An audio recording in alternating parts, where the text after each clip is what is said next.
When the lights dim and the last whisper of laughter fades from the hall, a family's sanctuary transforms into a chamber of dread, where every creak of the floorboard, every muted heartbeat, becomes a countdown to catastrophe.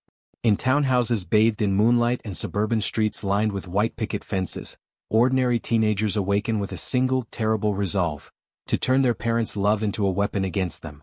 They move silently past bedroom doors that once welcomed them, hands trembling not with fear but with determination.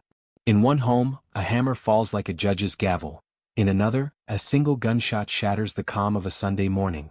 Then, blood-stained hands reach for phones, dialing 911 with voices as calm as if reporting the weather, while shocked neighbors strain to hear sirens through trembling windows.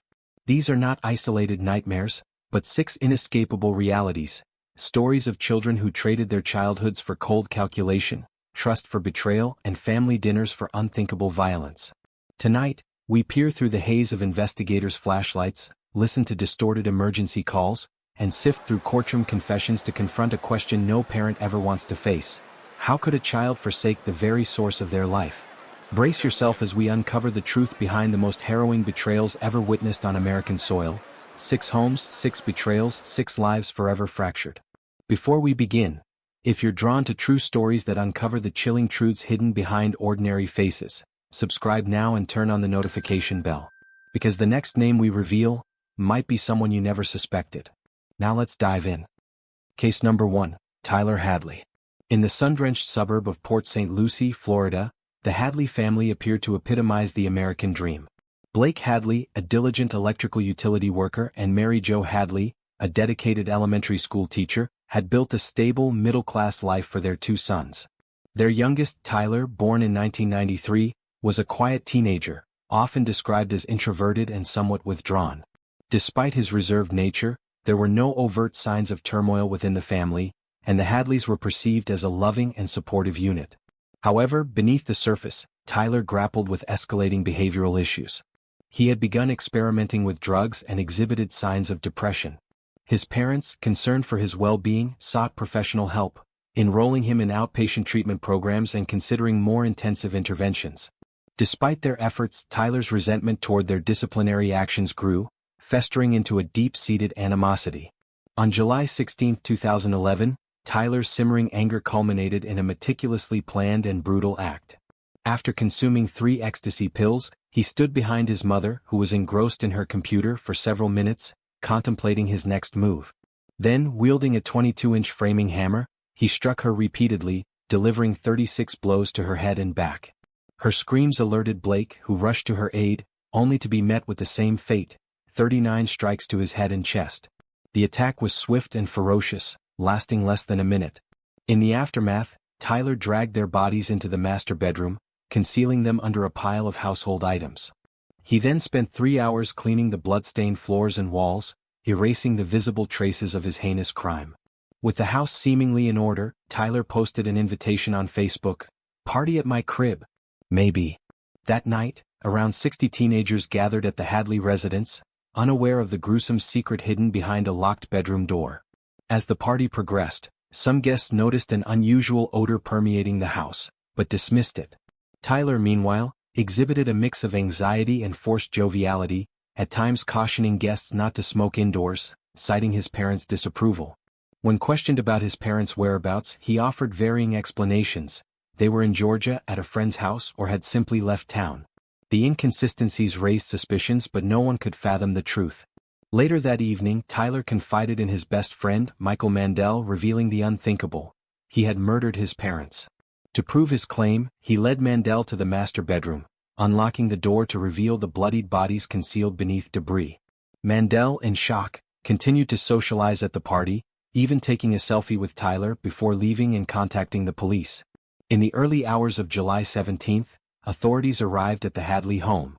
Upon searching the premises, they discovered the gruesome scene and arrested Tyler. During the investigation, it emerged that Tyler had been contemplating the murders for weeks, motivated by a desire to throw a party and avoid being sent to a treatment facility his parents were considering. He had even told a friend that hosting a party after committing parricide had never been done before. In court, Tyler pleaded no contest to 2 counts of first-degree murder. As he was a minor at the time of the crime, he was ineligible for the death penalty. Initially sentenced to 2 consecutive life terms without parole, his sentence was later overturned due to changes in juvenile sentencing laws. In 2018 he was re-sentenced to life in prison with the possibility of judicial review after 25 years. The Hadley home, once a symbol of suburban tranquility, was demolished in 2015, a stark reminder of a tragedy that shocked the community and the nation. Tyler Hadley's case remains one of the most chilling examples of parricide in American history, a grim testament to the darkness that can lurk behind even the most unassuming facades. Case number 2, Nicholas Browning. In the affluent suburb of Cockeysville, Maryland, where manicured lawns and stately homes paint a picture of idyllic family life, the Browning family stood as a paragon of success and stability.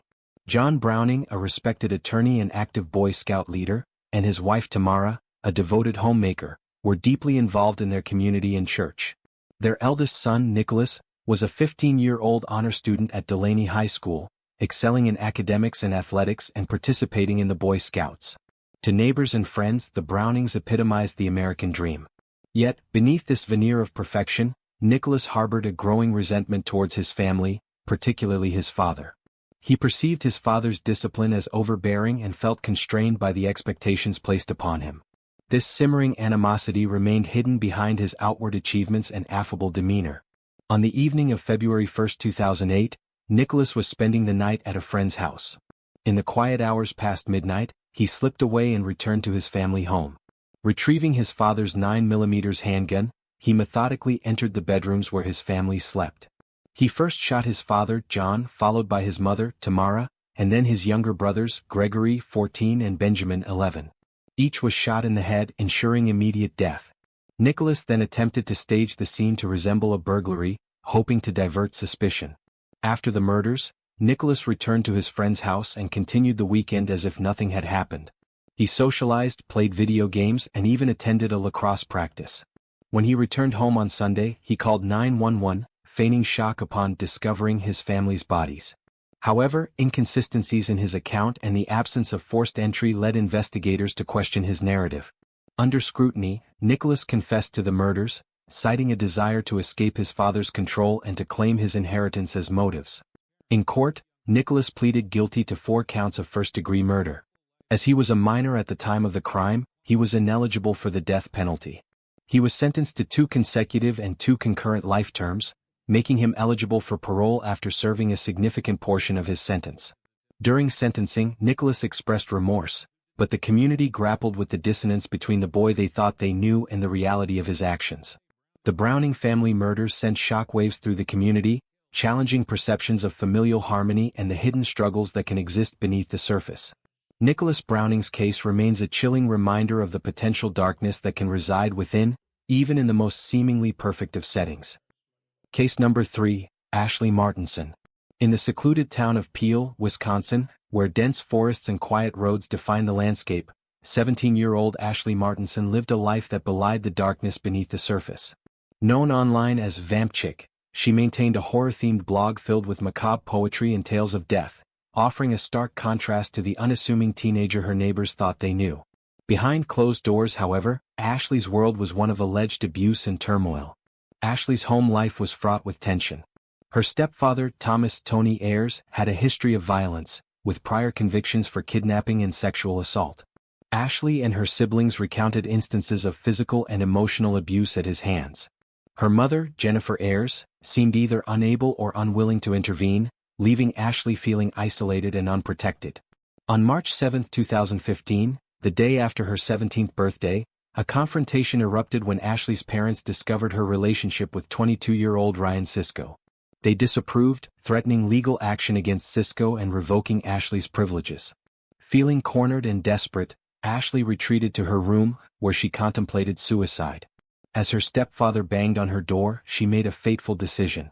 Grabbing one of the many loaded shotguns in the house, she opened the door and shot him twice, once in the neck and once in the head. Her mother, alarmed by the gunshots, confronted Ashley. In the ensuing struggle, Ashley seized a knife and stabbed her mother over 30 times. After the killings, she locked her younger siblings in a closet with food and water, assuring them she would return. She then fled with Sisko, heading toward Indiana. Authorities discovered the bodies the next day after being alerted by concerned relatives. An Amber Alert was issued, and Ashley and Cisco were apprehended at a motel in Boone County, Indiana. Cisco was not charged in connection with the murders. During interrogation, Ashley initially claimed her mother had killed her stepfather, and she had acted in self-defense. However, evidence and testimonies from her siblings contradicted her account. Eventually, she admitted to both killings, citing years of abuse as the catalyst. Charged as an adult, Ashley faced 2 counts of first-degree intentional homicide. In a plea deal, she pleaded guilty to second-degree intentional homicide and was sentenced to 23 years in prison, followed by 17 years of supervision. Psychological evaluations diagnosed her with post-traumatic stress disorder and depression, stemming from prolonged abuse. In prison, Ashley expressed a sense of relief, stating she finally felt safe and free from the torment that had plagued her life. Her case serves as a haunting reminder of the unseen battles many endure and the tragic consequences that can ensue when cries for help go unheard. Case number 4, Aaron Caffy. In the quiet town of Alba, Texas, nestled within the Bible Belt, the Caffy family epitomized the values of faith, discipline, and familial devotion. Terry and Penny Caffy, devout Christians, raised their 3 children, Aaron, 16, Matthew, 13, and Tyler, 8, in a home where church attendance, homeschooling, and strict moral codes were the norm. Aaron, the eldest, was a bright and musically talented teenager, often seen playing the piano during church services.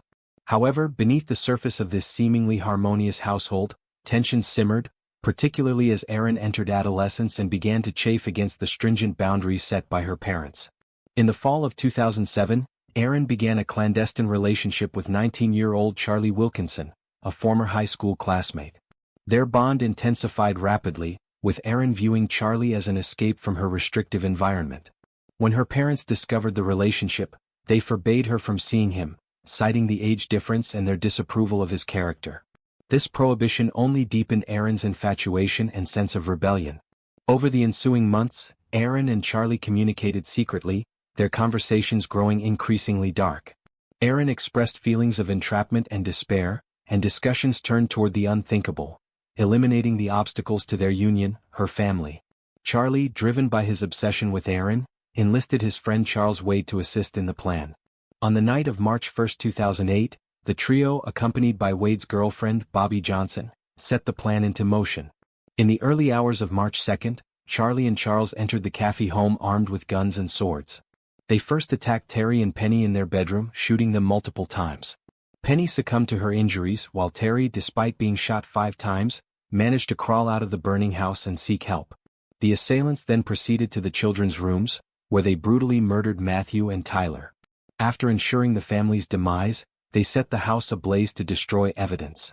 Aaron, who had waited in a car down the road with Bobby, fled the scene with the group. However, Terry's miraculous survival and subsequent identification of Charlie as one of the attackers led to swift arrests. Under interrogation, Charlie and Charles confessed to the murders, implicating Aaron as the mastermind behind the plot. Aaron was arrested and charged with capital murder. During the trial, prosecutors presented evidence of Aaron's involvement, including text messages and testimonies from her co-conspirators. Faced with overwhelming evidence, Aaron accepted a plea deal, pleading guilty to capital murder. She was sentenced to 2 consecutive life terms plus 25 years, making her eligible for parole after 40 years. Charlie and Charles received life sentences without the possibility of parole, while Bobby was sentenced to 40 years for her role. In a remarkable display of forgiveness, Terry Caffy publicly forgave his daughter and her accomplices, attributing his capacity for forgiveness to his Christian faith. He later remarried and became an advocate for forgiveness and healing, sharing his story to help others navigate through grief and loss. The Caffy family tragedy serves as a haunting reminder of how love, when twisted by obsession and rebellion, can lead to unimaginable destruction. Case number 5, the Bever Brothers. In the serene suburb of Broken Arrow, Oklahoma, the Bever family lived in a quiet, well-kept home on East Magnolia Court. David and April Bever, devout and private, homeschooled their 7 children, fostering an environment of seclusion and strict discipline. The family's reclusive lifestyle meant limited interaction with neighbors, making the events of July 22, 2015, all the more shocking. On that fateful night, the family's 2 eldest sons, Robert, 18, and Michael, 16, initiated a meticulously planned attack on their family. Driven by a desire for notoriety and inspired by infamous mass murderers, They aimed to surpass previous atrocities in scale and brutality. Their plan involved killing their family, recording the aftermath, and embarking on a nationwide killing spree. The attack began with 13-year-old Crystal, whom Michael lured into a room under the pretense of showing her something on the computer. Robert then attempted to slit her throat, but Crystal fought back, sustaining multiple stab wounds before escaping and alerting her younger siblings. Their mother, April, rushed to the commotion and was met with a frenzied attack from Robert, who stabbed her 48 times, resulting in her death. The brothers then proceeded to kill their father, David, stabbing him 28 times, and their siblings, Daniel, 12, Christopher, 7, and Victoria, 5. Remarkably, a 2-year-old sister was left unharmed, reportedly because the brothers forgot about her. Crystal, despite her injuries, managed to call 911, leading to a swift police response. Upon arrival, officers found a gruesome scene and, following a trail, apprehended Robert and Michael hiding in a wooded area behind their home. Both were covered in blood and dirt. Robert wore body armor and carried a knife. During interrogation, Robert expressed pride in their actions, stating, "6 out of 7 isn't bad." Investigators uncovered a flash drive detailing their plans, including intentions to record the murders and post the videos online. The brothers were charged with 5 counts of first-degree murder and 1 count of assault and battery with intent to kill. Robert pleaded guilty and received 6 consecutive life sentences without the possibility of parole.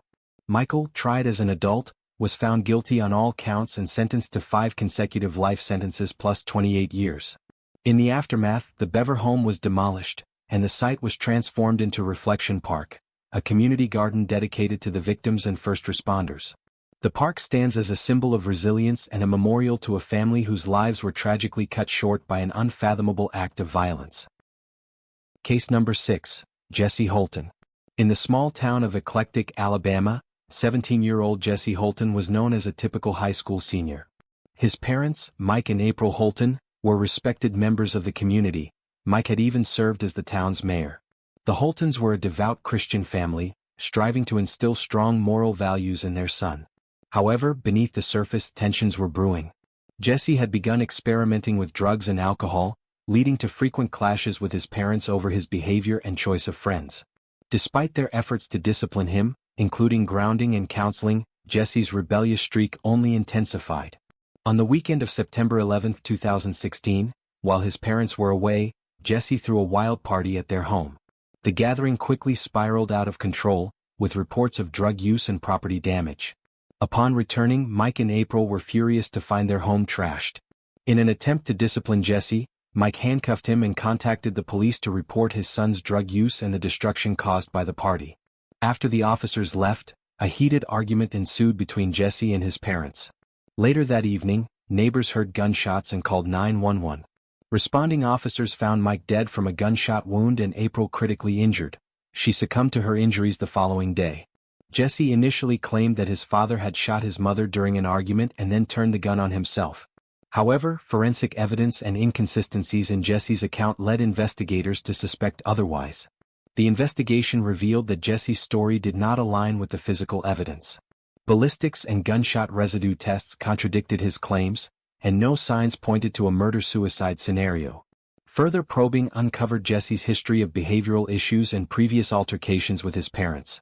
Witnesses from the party recounted Jesse's anger towards his parents and his threats of violence. Faced with mounting evidence, Jesse was arrested and charged with the murder of his father, with additional charges pending for his mother's death. Jesse Holton was charged as an adult for the murder of his father and later faced charges for his mother's death. Throughout the proceedings, he exhibited a lack of remorse, showing little emotion during court appearances. The community of Eclectic was left in shock, grappling with the tragedy that had unfolded in their midst. The Holtons, once seen as a model family, became a somber reminder of the potential consequences of unresolved familial conflicts and the importance of addressing behavioral issues before they escalate. If you or someone you know is grappling with abuse, mental health challenges, or thoughts of violence, please reach out. You're not alone. While these tragedies may be rare, the warning signs are often visible to those who are attentive. By staying informed and vigilant, we can help prevent future heartbreak. If this story moved you, please like, subscribe, and share your thoughts in the comments below. Your engagement helps us continue to bring awareness to these critical issues.